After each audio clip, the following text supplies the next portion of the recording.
अस्सलाम वालेकुम नाज़रीन, सुरापर कदाब से मुखातिब है। दो तीन अहम तरीन खबरें आपके सामने रखनी है, लेकिन मुस्लिम लीग नून पीएमएलएन इस वक्त एक छोटा बच्चा बन गई है। एक ऐसा बच्चा बन गई है जो हर चीज की डिमांड कर रही है, जो कह रही है मुझे ये भी दें, मुझे वो भी दें, मुझे वो भी दें। आपको याद होगा हमारे मोहल्लों में एक छोटा सा बच्चा होता था जब हम स्कूल जाया करते थे। मुंह ठीक से वो धोता नहीं था, नाक उसकी बहरी होती थी, अजीबो गरीब किस्म का बच्चा होता था। और वो जिद करता था, कभी दरवाजे से जफा मार लिया, कभी खंबे से जफा मार लिया, कभी तारों से जफा मार लिया। वालिदैन को कहता वो ये लेकर दें, वो लेकर दें, वो लेकर दें। तो वालिदैन दो तीन दफा उसकी जिद मानते थे, लेकिन उसके बाद जब वो फिर जिद करता था तो फिर वो कान के नीचे रखकर ना, कान से थोड़ा सा नीचे दो तीन तफे मारते थे, दो तीन बोपू यहां पर बजाते थे। उसके बाद जाकर वो ठीक होता था। लेकिन वो बच्चा अजीब था।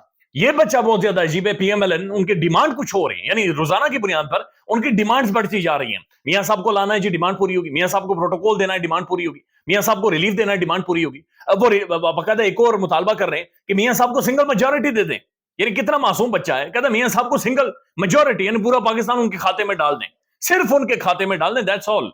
क्लीन स्वीप करवा दें मियां साहब को। लेकिन उससे पहले इनकी एक और डिमांड है, और वो डिमांड इस बच्चे की है कि मुझे ट्विटर पोल जीतना है, मुझे ट्विटर पोल जीता है, जो मर्जी करें ट्विटर के ऊपर मैंने जीतना है, सोशल मीडिया पर मुझे जीता है। बहुत ज्यादा एम्बेरसमेंट हो गई। अब इसके लिए बाकायदा कोशिशें की गई हैं, यानी पाकिस्तान के प्रोमिनेंट न्यूज चैनल्स के ऊपर जाकर उनके ट्विटर हैंडल के ऊपर पोल करवाए जाते हैं। वहां पर भुरकस तबाही बिखेर देती है। यानी तहरीक इंसाफ के जो लोग हैं, जो जो जो, जो एक तहरीक इंसाफ का वोटर है, वो इतनी बड़ी तादाद में है और वो इतना पढ़ा लिखा है, इतनी क्रीम है जो पाकिस्तान के ट्विटर के ऊपर मौजूद है कि वो तबाही फेर देते। 98%, 80%, 78%, यानी नेड़े तेड़े भी नहीं जाने देते। पीएमएलएन ने अपने ट्विटर अकाउंट से जो पोल डाला था, उस पर इमरान खान की जो मकबूलियत थी वो 81% आ गई थी। तो उसके बाद वो डिलीट करना पड़ा। मंसूर अली खान साहब के मुताबिक मरियम नवाज शरीफ साहबा खुद इस सोशल मीडिया को हैंडल करती हैं, खुद इस सोशल मीडिया को वो मैनेज करती हैं। तो उनके लिए बड़ा एम्बैरेसिंग हो गया था कि पीएमएलएन के अपने अकाउंट से सर्वे करवाया जाए और वहां पर 81% इमरान खान लेकर जाए। तो इस बच्चे की जिद है कि जनाब मुझे ट्विटर पोल जीतना है, मुझे जो मर्जी करवा लें, मुझे ट्विटर पोल जिता दें। तो इसका हल पाकिस्तान की प्रोमिनेंट साफी गरीदा फारूकी साहबा ने निकाला है। गरीदा फारूकी साहबा one of most brilliant journalist, बड़ा हल निकालती है, उनके पास सोल्यूशन होते हैं चीजों के। तो लिहाजा उन्होंने जो सोल्यूशन निकाला है, उन्होंने सोल्यूशन ये निकाला कि उन्होंने सोशल मीडिया पर पोल ही नहीं करवाया, उन्होंने कोई सर्वे ऑन एयर डाला ही नहीं। उन्होंने फरले रखे, पर्चे वहां पर पड़े हुए हैं, कोई कॉपी वहां पर मेरे ख्याल में वर्के दो तीन पड़े हुए हैं। उन वर्कों के अंदर उन्होंने ये लिखा है कि लाहौर के अंदर हमने सर्वे करवाया है, और लाहौर के अंदर सर्वे में से सिर्फ एक ब्लॉक को छोड़कर पूरा लाहौर, हर जगह, हर कोना, हर मोहल्ला मियां साहब के साथ खड़ा हो गया है। और मियां साहब ने जनाब आग लगा दी है मैक्सवेल की तरह और तबाही फेर दी है। मियां साहब जे का कार होगी है और ये कोई तबाही निकल गई है, और ये वन ऑफ द बेस्ट सर्वे है, ब्रेकिंग न्यूज, एक्सक्लूसिव न्यूज, बहुत बड़ी स्टोरी। और सर्वे क्या है, उसमें जाकर आपको ऊपर नीचे कुछ भी नहीं नजर आता। दरमियान में एक कापी है, उसमें मैथ वाले वो जो मैथ की कापियां हम लिखते थे, खाने बने हुए, और उन खानों में फलानी जगह, उसके आगे जनाब इतने वोट, इतने मर्द, इतनी औरतें, तालीमी काबिलियत की फलान ढिमकान, यानी समझ नहीं आया किधर सर्वे हुआ, किसने जाकर सर्वे किया, टीम कौन सी थी, और उनकी ऑथेंटिसिटी क्या थी, उनको मॉनिटर कौन कर रहा था, न्यूट्रल बंदा कौन सा था, कुछ समझ नहीं आया। लेकिन उन्होंने जो हल निकाला है, हल निकाल कर दे दिया कि जनाब ये फाइनली इस बच्चे को लाड प्यार से दे दिया जाए कि ट्विटर पोल तो जीत गया है, लिहाजा ये ट्विटर के ऊपर पोल आ गया है जिसे आप अपने सामने रख सकते हैं कि जनाब आपने सर्वे जीते हैं। तो पाकिस्तान के अंदर जो भी इस वक्त सर्वे हो रहा है, कोई बैनुल अक़वामी सर्वे हो, पाकिस्तान के अंदर सर्वे हो, पाकिस्तान के न्यूज चैनल्स के सर्वे हो, आप रोड शो कर लें, आप अवाम में निकल आए, जहां पर भी चले जाएं, इतनी मैसिव मकबूलियत है, इतनी अनप्रेसिडेंटेड और गैर मामूली मकबूलियत है कि जिसका कोई जवाब नहीं है। यानी इमरान खान क्लीन स्वीप से भी आगे चला गया है, यानी वन साइडेड गेम हो गई है, जहां पर एक तरफ खान खड़ा है और दूसरी तरफ पूरा निजाम खड़ा है, बट उसके नेड़े तेड़े भी, यानी नेड़े तेड़े भी नहीं पहुंचा जा रहा। दूर बहुत ज्यादा, यानी थोड़ा नजदीक होना भी फिर भी कोई सेंस बनता है, लेकिन इतना ज्यादा डिफरेंस है कि लाहौर और पिंडी का, यानी इतना बड़ा डिफरेंस ट्विटर पोल में आ जाता है। अब एक और खबर है, और ये खबर फवाद चौधरी साहब के हवाले से है। फवाद चौधरी, यानी इनके लिए हालात ठीक नहीं है। जो इंडिकेशंस आ रही हैं, जो महसूस हो, जो सिम्टम्स इस वक्त समझ आ रहे हैं, नजर आ रहे हैं, उनसे वाज़ेह है कि फवाद चौधरी को जनाब ये रगड़ना है और तगड़ा रगड़ना है। और फवाद चौधरी बड़ी उसने फुर्तियां दिखाई थी, लेकिन उनके लिए बहुत ज्यादा मुश्किल हो गया है और फवाद चौधरी फंस गया है। एक तो फवाद चौधरी साहब ने आज अदालत के अंदर एक कार्टून दिखाया, और ये कार्टून पाकिस्तान की प्रोमिनेंट अंग्रेजी अखबार का कार्टून है, और ये कार्टून वही है जहां पर एक तरफ पीटीआई है, दूसरी तरफ जेल है, और दरमियान में फवाद चौधरी लटका हुआ है। और कहा जा रहा है कि पीटीआई भी छोड़ो, पीटीआई के खिलाफ बयानियां भी बनाओ, इमरान खान के खिलाफ भी बोलो, अगर नहीं बोलोगे तो जेल में जाओगे। तो ये कार्टून बड़ा वाजे है, आज जो कि जज साहब को आज दिखाया है, लेकिन जज साहब ने अखबार उठाकर अपने पास रख ली। फवाद चौधरी को दोबारा से उन्होंने जुडिशियल कर दिया, जेल में भेज दिया। लेकिन फवाद चौधरी के ऊपर एक और एफआईआर हुई है, ये जनाब हुई है पिंड दाद खान में, और ये फवाद चौधरी के ऊपर एफआईआर है जनाब 30 नवंबर 2020, जब फवाद चौधरी वफाकी वजीर था, उस दौर में फवाद चौधरी ने कार्रवाई की है। اور یہ FIR کروانے والے صاحب یہ کہتے ہیں کہ فواد چودھری نے میرے گھر پر حملہ کیا رات کی تاریکی میں، اور بلکہ دن میں یہ لکھ رہے ہیں کہ یہ میرے گھر پر حملہ ہوئے، 6 بوریاں کھاد لے کر گئے، 4 چارپائیاں لے کر گئے، میز اور کرسیاں لے کر گئے، اور انہوں نے میرے گھر میں چوری کی ہے، اور اسلحے کے زور پر میری جیب میں سے 10,000 روپیہ انہوں نے نکالا ہے۔ یعنی فواد چودھری کے اوپر اگر کیس بھی کرنا ہے کو تو سینسیبل کر بنا دیں۔ یعنی فواد چودھری کرسیاں کیوں اٹھائے گا؟ فواد چودھری چارپائیاں کیوں لے کر جائے گا جس کے گھر میں مہنگے ترین برڈز لگے ہوئے ہیں؟ فواد چودھری 10,000 روپیہ کیوں نکالے گا؟ 10,000 روپے کی تو فواد چودھری کی 2 ٹائم کی چائے نہیں آتی، کافی نہیں آتی، تو فواد چودھری یہ سب کچھ کیوں کرے گا؟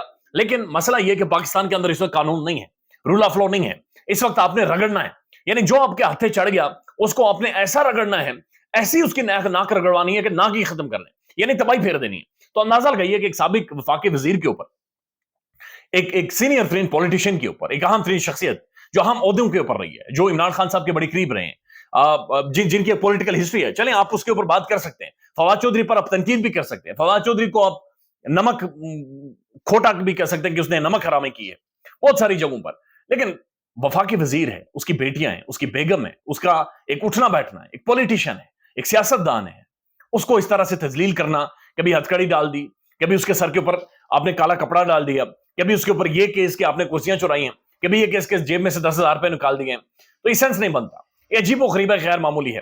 ایک اور خبر ہے، اور یہ خبر بڑی افسوسناک ہے، خبر یہ ہے کہ جو صنم جاوید ہیں ان کو ایک دفعہ پھر نامعلوم کیس میں مقدمے میں گرفتار کر دیا گیا ہے۔ یعنی صنم جاوید جس کی بیٹیاں گھر میں انتظار کر رہی ہیں، کوئی 200 سے زیادہ دن ہو گئے ہیں، کتنی دفعہ ضمانت ہوئی، کتنی دفعہ گرفتاری ہوئی، گنتی بھول گئی، گنتی ہم سے بھول گئی ہے، لیکن آج ایک دفعہ پھر انہیں ایک اور مقدمے میں گرفتار کیا گیا۔ جہاں سے وہ گزری ہیں گاڑی کے اندر سے انہوں نے منہ نکالا اور انہوں نے اس طرح کر کے کہا کہ میں ڈٹی ہوئی، میں یہاں پر کھڑی ہوں، چاہے جو مرضی کرنا جناب، پیچھے نہیں ہٹیں، جتنے کیسز یہ بناتے بنا لیں۔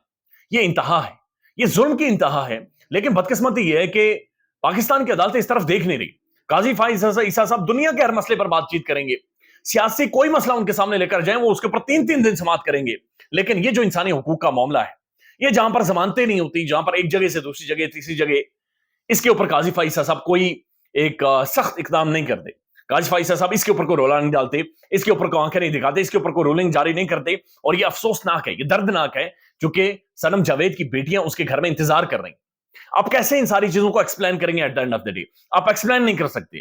مسئلہ یہ ہے کہ یہ غیر معمولی ہے، اور یہ اتنا غیر معمولی ہے کہ جس کا کوئی حساب باقی نہیں ہے۔ ڈونلڈ ٹرمپ جو جھوٹا ہے، جو بے ایمان ہے، جس نے خان کے اوپر ایک بال پھینکی اپنے ووٹر کو اٹریکٹ کرنے کے لیے، لیکن اسی دوران پاکستان میں کچھ صحافی کھڑے ہو گئے اور انہوں نے کہا کہ ہمارے اوپر حملہ ہو گیا ہے، یعنی سائفر آیا، پاکستان کو دھمکی ملی، ان صحافیوں کی غیرت نہیں جاگی، لیکن ٹرمپ نے عمران خان کی کال کا ذکر کر دیا، انہیں محسوس ہو گیا ہمارے اوپر حملہ ہو گیا، ہم پڑ گئے جناب، چیخ اٹھے، کرسیاں توڑ دی بہت سارے صحافیوں نے، تو ٹرمپ نے جھوٹ بولا تھا۔ اور ابھی امریکہ کے اندر واشنگٹن پوسٹ کے اپنے صحافی یہ اس بات کا اقرار کر رہے ہیں کہ عمران خان نے کوئی مبارک نہیں دی تھی، بلکہ مبارک کا تو ذکر ہی نہیں کیا ٹرمپ نے، بلکہ خان صاحب نے ٹرمپ کو فون کیا اور خان صاحب نے کہا کہ قاسم سلیمانی کی جو شہادت ہوئی ہے اس پر وہ خاصے رنجیدہ بھی ہیں، اور خاص طور پر عمران خان نے اسے بڑا واقعہ قرار دیا۔ اب وہ جو ٹرمپ یہ کہتا تھا کہ جناب عمران خان ایک ہفتہ اپنے گھر سے باہر نہیں آیا، تو اگلے دن عمران خان صاحب نے میاں ولی میں جلسہ کیا تھا، اگلے دن عمران خان صاحب کی جو پبلک گیدرنگ ہے، میسو گیدرنگ میاں ولی میں ہوئی تھی، تو ٹرمپ کے بہت سارے جھوٹ یہاں پر نکلے، اور پاکستانی میڈیا کا بھی ایک چہرہ، ایک بھیانک چہرہ کہ جن سے کم از کم اتنا بھی نہیں ہو سکا کہ ایک بیانیہ بنائیں، اگر آپ نے پروپیگنڈا کرنا بھی ہے تو تھوڑا سا اس کے اندر سینس رکھیں۔ ایک اور خبر ہے، اور یہ خبر یہ ہے کہ نگران حکومت نے فنڈز جاری کر دیے ہیں، اور یہ ایم این ایز اور ایم پیز کو ترقیاتی فنڈ جاری کر رہے ہیں، اور یہ تقریباً 29 ارب روپے 29 بلین روپیز 29 ارب روپے ایم این ایز اور ایم پیز کو یہ جاری کر رہے ہیں تاکہ وہ اپنے ترقیاتی کام کروائیں۔ اب یہ ترقیاتی کام 1-1.5 ماہ میں کیسے ہوں گے؟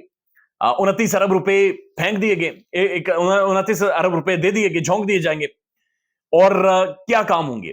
آبویسلی آپ کو پتا ہے کہ اس سے الیکشن انجینئرنگ کرنی ہے، اس سے معاملات کو سمیٹنا ہے، اسے الیکشنز کے حوالے سے چیزوں کو مینج کرنا ہے، چونکہ مسئلہ یہ ہے کہ نگران حکومت کا یہ مینڈیٹ نہیں ہوتا کہ وہ ترقیاتی کاموں کے لیے ایم این ایز اور ایم پیز کو پیسے دے، اور وہ بھی سابق ایم این ایز اور ایم پیز کو، تو یہ اپنے آپ میں ایک بڑا سوالیہ نشان ہے۔ لیٹس سی معاملہ کس طرف جاتا ہے، خیال رکھیے گا اپنا، اللہ حافظ۔